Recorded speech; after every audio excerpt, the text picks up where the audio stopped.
سب کی نیند اڑ چکی ہوتی ہے، سب کو صبح ہونے کا انتظار ہوتا ہے تاکہ کسی مولوی کو لایا جائے، کیونکہ سب حالات دیکھ کر معاملہ سمجھ چکے ہوتے ہیں۔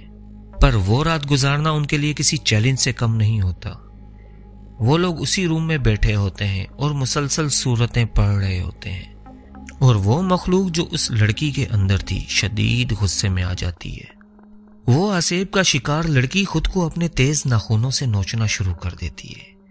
سب سے پہلے اپنے چہرے کو نوچ ڈالتی ہے، اور پھر اپنی قمیض کی آستینیں پھاڑ کے بازو نوچ ڈالتی ہے، اور اس کے خون سے بیڈ شیٹ تک لال ہو جاتی ہے، اور اس لڑکی میں ویسی ہی گندی بو آنے لگتی ہے جیسی وہاں پل سے آ رہی تھی۔ اس بو کی وجہ سے ان لوگوں کا کمرے میں بیٹھنا محال ہو گیا۔ سب باہر نکل آئے، اللہ اللہ کر کے صبح ہوئی۔ والد صاحب محلے کی مسجد سے امام صاحب کو لے آئے۔ امام صاحب نے سب کو پریشان دیکھا تو تسلی دی کہ پریشان نہ ہو، سب ٹھیک ہو جائے گا، اور والد اور والدہ امام صاحب کو اوپر روم میں لے گئے، جبکہ باقی تینوں بچے نیچے کے فلور میں بنے گیسٹ روم میں ہی بیٹھے رہے۔ اوپر آ کر امام صاحب اس لڑکی کے سر پر ہاتھ رکھ کر کچھ پڑھنے لگے۔ جیسے ہی امام صاحب نے پڑھائی شروع کی تو کمرے میں عجیب سا کالا دھواں پھیل گیا، اور وہ گندی بدبو پھر سے آنے لگی، اور وہ لڑکی جس پر امام صاحب دم کر رہے تھے وہ امام صاحب کو کسی مرد کی بھاری آواز میں گالیاں بکنے لگی، اور ساتھ ساتھ اس میں پتہ نہیں کہاں سے اتنی طاقت آ گئی کہ اس نے ایک ہاتھ کی رسی توڑ کر امام صاحب کا ہاتھ پکڑا اور اس پر زور سے کاٹ لیا۔ امام صاحب اور والد صاحب نے دوبارہ اس کو قابو کر کے اس کے ہاتھ رسی سے باندھے تو وہ لڑکی اسی بھاری آواز میں کہہ کے لگا کے ہنسنے لگی، اور امام صاحب سے بولی، یہاں سے بھاگ جا ورنہ تو بھی مارا جائے گا، اور ساتھ ساتھ اس امام کی بیوی اور بچوں کا نام لینے لگی کہ تیرے بیوی بچوں کے یہ نام ہے نا، ان کی خیر نہیں چاہتا تو۔ امام صاحب نے اس کی ایک نہ سنی اور پڑھائی کرتے رہے۔ تھوڑی ہی دیر میں اس لڑکی کے ہاتھ پاؤں مڑنے لگ گئے، اور اس کو ایسے جھٹکے لگنے لگے جیسے اس کو کرنٹ لگ رہا ہو۔ یہ سب کچھ لمحے چلتا رہا، اس کے بعد وہ سکون میں آ گئی۔ شاید وہ چیز اب اس کا جسم چھوڑ چکی تھی، اور وہ اپنی اصل آواز میں اپنی والد اور والدہ کو بولی کہ مجھے بچا لیں، مجھے بہت تکلیف ہو رہی ہے، مجھے بہت ڈر بھی لگ رہا ہے۔ ابھی یہی سب چل رہا تھا کہ نیچے کی منزل پر سامان پھینکنے کی اور توڑ پھوڑ کی آوازیں آنے لگی، اور ساتھ ساتھ اس لڑکی کی جو تینوں بہنیں نیچے تھیں ان کی چیخوں کی آوازیں بھی آنے لگی۔ سب بوکھلا کر نیچے کو دوڑے۔ روم میں جا کر دیکھا تو سب کے رونگٹے کھڑے ہو گئے، کیونکہ تینوں بہنیں ایسے ہوا میں اڑ رہی تھیں جیسے کسی نے ان کو رسی سے باندھ کے لٹکایا ہوا ہو، اور کمرے میں صوفہ، ٹیبل، شوکیس، مطلب ہر چیز ٹوٹی ہوئی تھی، جیسے کوئی بہت بڑا بھوچال آیا ہو۔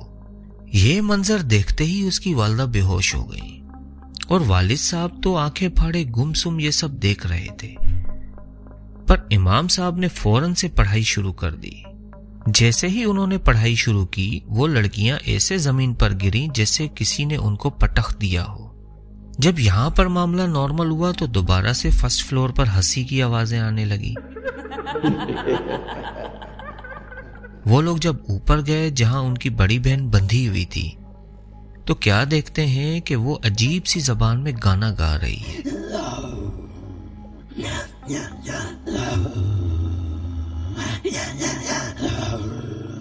مطلب وہ مخلوق پورے گھر میں ادھر ادھر گھوم رہی تھی۔ خیر امام صاحب نے سب سے معافی مانگی اور کہا کہ یہ میرے بس کی بات نہیں، کسی اور کو بلائیں اور فی الحال اس کو بندھا رہنے دیں، کیونکہ وہ مخلوق واپس اس لڑکی میں آ گئی ہے۔ یہ بول کے امام صاحب چلے گئے، اور اس لڑکی کے والد نے اپنے قریبی دوست کو فون کیا۔ اس نے ایک عامل کا بتایا، اس لڑکی کے والد نے اس عامل کو بلایا۔ ان سب معاملات میں شام ہو چکی تھی جب عامل صاحب گھر پر آئے۔ ابھی وہ لوگ نیچے ہی عامل صاحب کو سارا مسئلہ بتا رہے تھے کہ اوپر والے روم سے کسی چیز کے گرنے کی آوازیں آنے لگی،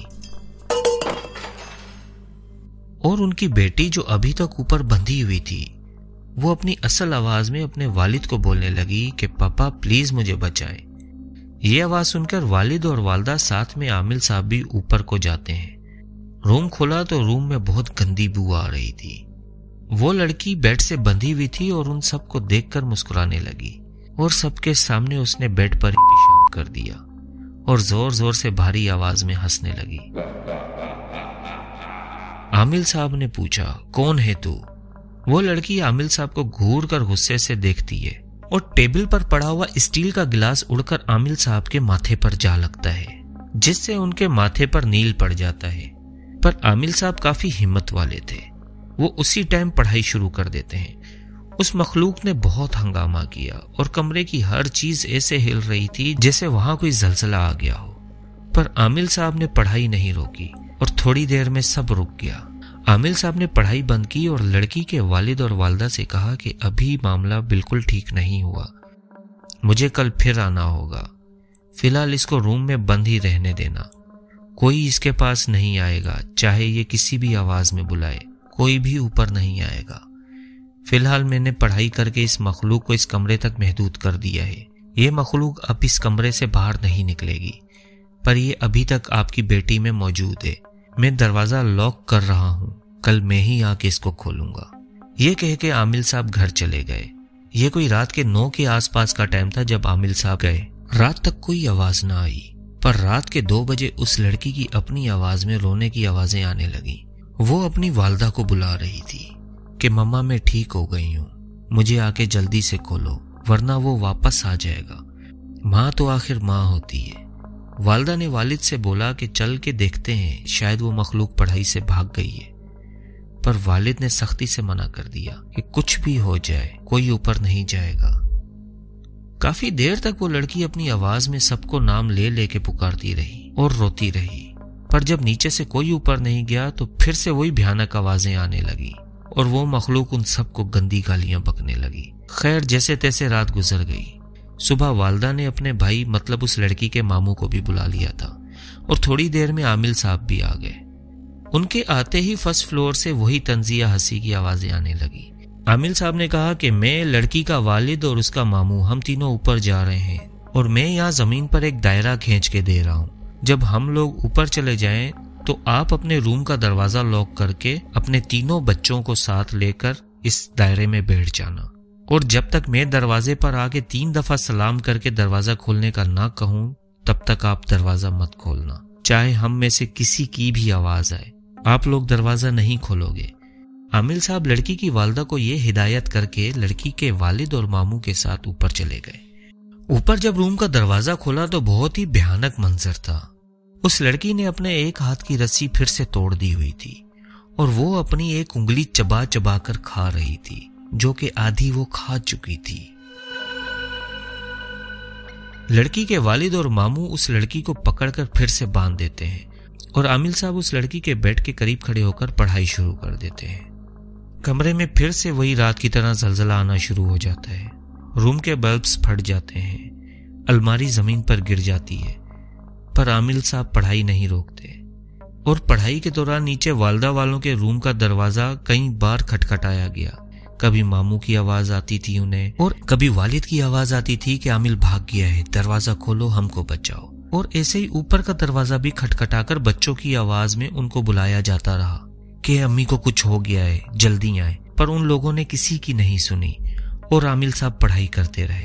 اتنے میں اس لڑکی کو بہت بڑی الٹی آئی اور تھوڑی ہی دیر میں ماحول میں سکون آنے لگا اور آہستہ آہستہ وہ گندی بو بھی ختم ہونے لگی اور ساتھ ساتھ اس کمرے میں کالا دھواں بھی چھٹنے لگا۔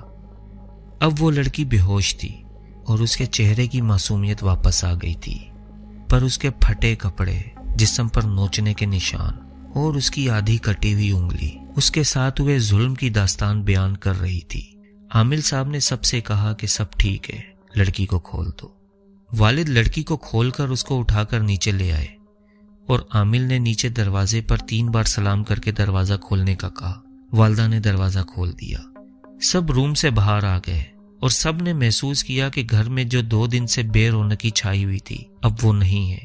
عامل صاحب نے بتایا کہ اس رات آپ کی بڑی بیٹی اپنے خاص ایام میں تھی اور پاک نہیں تھی، اس وجہ سے وہ شیطان مخلوق اس پر آسانی سے حاوی ہو گئی، لیکن اب ڈرنے کی بات نہیں ہے، اللہ رب العزت نے خاص کرم کر دیا ہے، پر آئندہ آپ لوگ خیال رکھا کریں، ایسی حالت میں گھر سے باہر نہ نکلا کریں۔